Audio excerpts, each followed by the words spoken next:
It was a cold, wet October evening, and Lila, a young mother from a small northeast town, had plans to stop at one of the local supermarkets after work. She had 2 long shifts lined up and needed only a few essentials for the kids before finally heading home.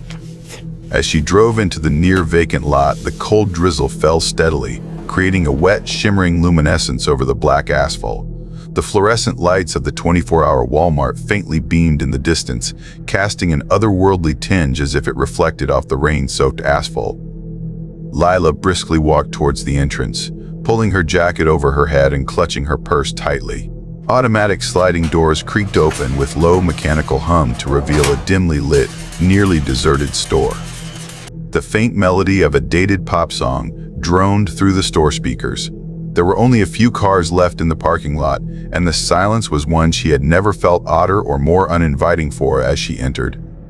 She saw no soul shopping there. There were also no employees there to offer even a distant greeting. It was as if the store had been waiting for her.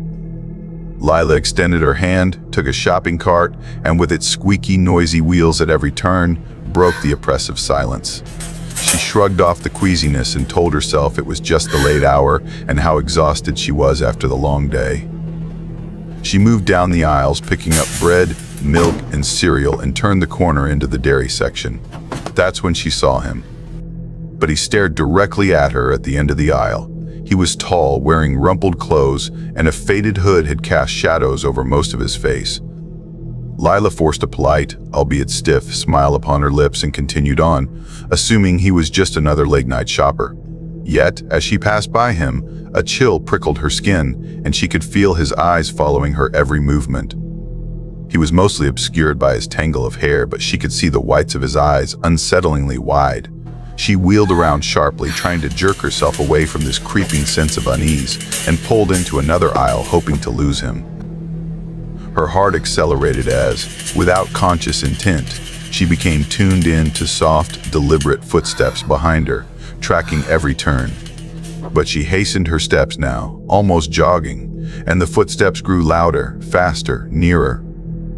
The panic gripped her chest. Then she turned hard, ducking behind a towering paper towel display, her back against the cold metallic shelf. Lila held her breath, straining to listen. She stood there, frozen in the stifling silence, her heart thumping loud as thunder inside her chest. She waited, the seconds ticking over like minutes as she poked around the edge of the shelf, seeing nothing. The aisle was clear. He was nowhere in sight. She took a deep breath of relief, feeling just a little uneasy still, as she kept shopping, her hands vibrating as she reached up to get a few things off the shelves. Her phone vibrated in her pocket. It was a text from her husband. "Where are you?" "It's late. Almost finished, just grabbing a few more things," she replied quickly. But just as she hit send, her phone screen went dark, battery dead. She groaned irritably and shoved her phone back into her pocket. Deciding to get done quick, she headed towards the checkout, but the store seemed darker. Shadows seemed heavy and flickered slightly under the dim lights. Her cart squeaked out louder, the sound echoing off the empty aisles. She turned the corner and froze. There he was, standing in the middle of the aisle, blocking her path. This time she could see him more clearly. His face was pale, nearly ghostly, with deep, hollow eyes and a twisted, unnerving grin which made chill run down her spine. She backed away a shaking step as he advanced, deliberately and painstakingly, almost as if relishing her terror. Lila did not flinch as she wheeled her shopping cart aside and ran down the aisle. Breathing shallow and rushed, her footsteps echoed off the linoleum floor. She could hear him behind her, shuffling slowly, unrelenting. Desperate, she ducked into the employee's stockroom, praying he wouldn't follow. The lights in the back room seemed dim, casting spooky shadows over stacks of boxes and metal shelves. She darted deeper into this maze of storage shelves. She tried to stifle her ragged breathing. She froze, straining for any sign of him. Again, total silence surrounded her. Then came a low, metallic scratching noise from somewhere close. She froze, her heart beating as she panicked and realized she wasn't quite sure how to get out of this place. The shelves convoluted around her, twisting shut, like some malignant labyrinth into a dark infinity. She moved frantically forward, desperate to find an exit, feeling more and more like prey. A shadow shifted at the edge of her vision, and she spun around. He was there, just a few feet away, his twisted smile stretching wider. His voice was faint and indistinct, almost like a receding echo. "Help me," he whispered, though his eyes were empty, as if he looked right through her rather than at her. She took a step backward, almost fell over a crate. Then the overhead lights flickered and buzzed, casting his face in brief, eerie flashes. His features ballooned in the strobing light, his eyes blacking out, his grin gape-toothed and impossibly wide. Then, as abruptly as she had stepped there, it went to black. Not simply darkened pitch black. The silence was oppressive enough to freeze her in place, almost quiver in place. Barely daring to breathe, Lila did so softly. Her heartbeat was the only sound. Then, with a click, the lights blinked back on. They'd gone very far. He was gone. She shook, ran for the door, her footsteps clumsy and urgent. She sprinted out of the stockroom into the main store, which was just as deserted and silent as before. She ran all the way into the store and didn't stop even when she reached the front, where an old cashier sat idly flipping through a magazine. "Please," she said breathlessly. "There was a man. He followed me. He chased me through the store." She waved one hand toward the long rows of shelves that lined the shop. The cashier looked up at her, a bland expression emblazoned across his face. "What man?" he asked in a tone completely flat, as if he were reciting lines in a play. Lila shrugged, then turned and pointed back toward the rows of clothes racks and stand-alone displays that made up the sections of the store, but it was all just the same as it had been when she came in, empty. She felt dizzy, her legs weak. "Please, check the security cameras," she implored, grasping the counter as though for support. The cashier let out a sigh before nodding and indicating he wanted her to follow him to the back office where the monitors were. Her eyes were fixed on the screen as he rewound the footage. There she was, entering the store, pushing the cart, moving through the aisles, seemingly alone. But as she watched, her blood ran cold. The footage captures her looking all around, talking hysterically, and running up and down the aisles, but she was absolutely alone. There was nobody behind her. In the recording, the stockroom was empty, only she was inside it. No man. No shadowy figure. The cashier gave her a complete blank stare and dismissed her with it. "Maybe you imagined it," he said in a voice devoid of compassion. "It's late, people see things when they're tired." Dazed, Lila stood up to leave. But as she glanced back at the monitor, she saw it just for an instant. The screen flickered, and in the corner, standing by the store exit, was the man, his hollow, dark eyes staring directly into the camera. Lila didn't slow down until she reached her car, rummaging for the keys until finally locking herself in. She turned and peered back at the entrance of the store, but all she saw was her own reflection staring back out of the glass doors streaked with rain. She caught one last glance in her rearview mirror before starting the engine, a shadowy figure standing in the rain, barely perceptible, watching her from the entrance. She floored it out of the parking lot, refused to look back again. She never stepped foot in that store after that. Months later, she learned that years ago, one of the employees had gone missing late at night and was never seen again. They said he'd gotten lost in the maze of back rooms and never made his way out. Some even said he roamed those aisles, still searching for a way out, waiting for someone to see him. Although Lila never told her story, she wakes up some nights shaking, tormented by the memory of a pair of vacant dark eyes staring back from the shadows.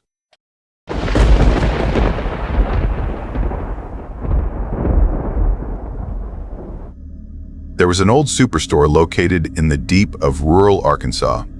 It was the Walmart talked about by everyone in town, but only behind closed doors. It was around for nearly 5 decades, and with every year that passed, the weird tales that surrounded it seemed only to swell. People reported hearing voices when no one else was around. Stories floated around about shelves rearranging themselves on their own, and there were whispers about people who walked in and never walked out. Most of the townsfolk wrote off those as just idle rumors with nothing to them, but everyone in town felt that there was something unhealthy about the store. Only the more desperate souls would ever enter its doors after the sun went down. Emma was a college student new to town, having only just arrived several weeks earlier for a job offer. She did not believe in small-town myths and superstitions. For her, it was just a store. But that evening, her shift left her without any grocery shopping and no other time for it, so she thought she'd go to Walmart after work. When she finally parked, it was late, midnight. The parking lot was almost empty apart from some abandoned shopping carts scattered around. She hesitated, looking up at the flickering neon sign barely illuminating the front of Walmart. Slowly, almost unwillingly, the automatic doors creaked open. She felt as if the store itself was retreating from letting her in. A cold gust of air floated out into the fresh air, and she shivered despite herself. She shook off the creeping feeling, grabbing a cart to head inside, letting the odd atmosphere slide as exhaustion rolled over her. The dim fluorescent lights drowned the vast store in a dull glow, while a faint buzz hummed through the air. There was this strange stillness around Emma, unnatural in a way, an unsettling feeling as if the entire building was holding its breath. She shrugged it off and started moving fast, mentally going down the essentials she needed: milk, bread, and a few canned goods. So, as she wheeled her cart down the aisle, she felt something had changed. Shelves were closer, aisles narrower, and it was colder. Emma rubbed her arms, walked down to the dairy section, grabbed a carton of milk and placed it in her cart. But just as she turned to leave, she heard a faint noise, so soft she almost missed it. A whisper, low and indistinct. She stopped, looking around. Nothing. Shaking her head, she berated herself for being jumpy. "It's just an old building," she muttered. But as she reached for a can of soup, she heard it again, more clearly this time. A soft, spine-chilling whisper. "Emma!" The can fell from her hand, clattering to the floor. Her heart began racing as she looked around, expecting to see someone hiding in the shadows, but no one was there. The aisle went on, vacant and silent. Forcing herself to breathe steadily, Emma convinced herself it was just her mind playing tricks on her, probably the wind blowing through the vents. Yet the whispering continued, getting clearer, louder, and more unmistakable as she dug through the store. Every call of her name made her heart pound, her skin crawled with creeping fear. She pushed through the aisles quickly, shoving items into her shopping cart without even thinking about them, intent only on finishing the shopping swiftly and getting out. But the voices followed her, resonating off the metal shelves, heightening the terror. She ended up in the frozen foods aisle at the back of the store, looking for something to heat up quickly later. When lights above started dancing wildly, casting aisles in a sickly, wavering light, and then went out, all of a sudden with an odd, ominous pop, she was plunged into total darkness. Emma's breath caught in her throat. She stood there frozen, barely daring to move. After a minute, she dug in her pocket for her phone and turned the screen on by swiping the flashlight back and forth across the row. Now it was horribly silent, so quiet she could feel her own shallow breathings. She moved slowly to pivot the flashlight, casting it up one aisle and another. Then she saw it, a shadow, barely, way down at the far end of one. It was motionless, far too dark and indistinct to be properly human, yet unmistakably watching her. Shadows around it writhed and throbbed as if something unnatural breathed life into them. Emma's heart thudded. She wanted to scream, but her voice was lodged, her throat too constricted with terror. The figure moved, one jerky step after another, closing the distance between them. Her paralysis broke, and in desperation, she ran, dropping her cart as she tore through the labyrinth of aisles. Her phone light's beam danced wildly as she ran, dazed and panicked. The whispers everywhere grew louder, closing in on her, swarming her with some evil chant of voices. They called out to her in a mocking, sing-song tone, each whisper twisting into a sneer. She glanced backward over her shoulder. Nausea was there again as she saw that the shadow went on, gliding wordlessly. It made some kind of strange sense to close in on her. The pattern of the store itself seemed to be changing. It was working her in circles, like an intricate trap. Breath came ragged, and she staggered as a can from a shelf nearby falls rolling across her path. She braced herself, thrusting forward, her pulse screaming inside her ears. She turned a corner, her brain frantically trying to locate a way out of that place, but the shadow was merciless and closing in. She hurried into the storage room. The massive steel door creaked behind her as she closed it shut, settling against it, panting for breath. Inside was damp and freezing, with stale air that smelled of mildew. Rows of shelves towered above her in the dim yellowish emergency light that barely lit up the place. Suddenly, a scraping noise came from somewhere deeper in the storage room. Emma's hands clutched her phone, the flashlight being trained onto the spot where she had heard the noise, her body tense with fear. Just as she feels that she can really see shadow moving, the whispers started again, but louder, sharper, as if they had been inside her head. Her back was pressed against the door made of cold metal as she slowly pushes herself back as fear claws her throat. She felt a skeletal and unyielding touch on her shoulder, cold. Her phone fell from her grasp, light flickering wildly before it went out. In pure terror, she jerked open the door and ran out, dashing back up and down the aisles. Escape. She had only one thought: get to the front, where she could see the faint light of the exit. The aisles seemed endless, growing farther and farther away.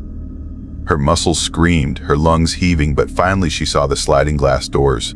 She thrust herself harder, running toward the dim light spilling from the entrance. Outside, through the door, she burst, and at once, the heavy, suffocating presence lifted, and the whispers silenced as if an invisible wall cut it off. Outside, the air was cold, damp. Emma stumbled to her car, reached a key, shaking her hands, climbed inside, slammed the door shut, locked it. She sits, body shaking, breath coming in ragged gasps. A moment later, she casts her glance back over to the store, windows dark and empty. But then she sees it, a shadow, watching her through the glass door, its outline distorted, as if pushing against the glass. A low, guttural noise filled her car, vibrating through the air, and a voice, dark and inhuman, whispered her name one final time. She made no pause to turn and see what was behind her as she started the car, tires shrieking as she drove out of the parking lot, speeding until she reached the safety of her apartment, locking every door, every window, vowing she never would return to that place. Word of her encounter spread, but she never spoke of it herself. Every so often, however, she'd wake in the dead of night. Stillness filled the room, and she could hear nothing more than the hushed whispers echoing within the darkness, always calling her name. Months later, it was reported in local news that another strange occurrence occurred at the old Walmart. A young man visited late at night and had not returned. The police found his car abandoned on the road, driver's door ajar. The security cameras had seen nothing but static. At least they flickered to life only after he was gone. Eventually, the store closed, its shelves emptied, its doors locked. But on rainy nights, you could still hear the echo of whisper names drifting from inside to tempt anyone foolish enough to move closer.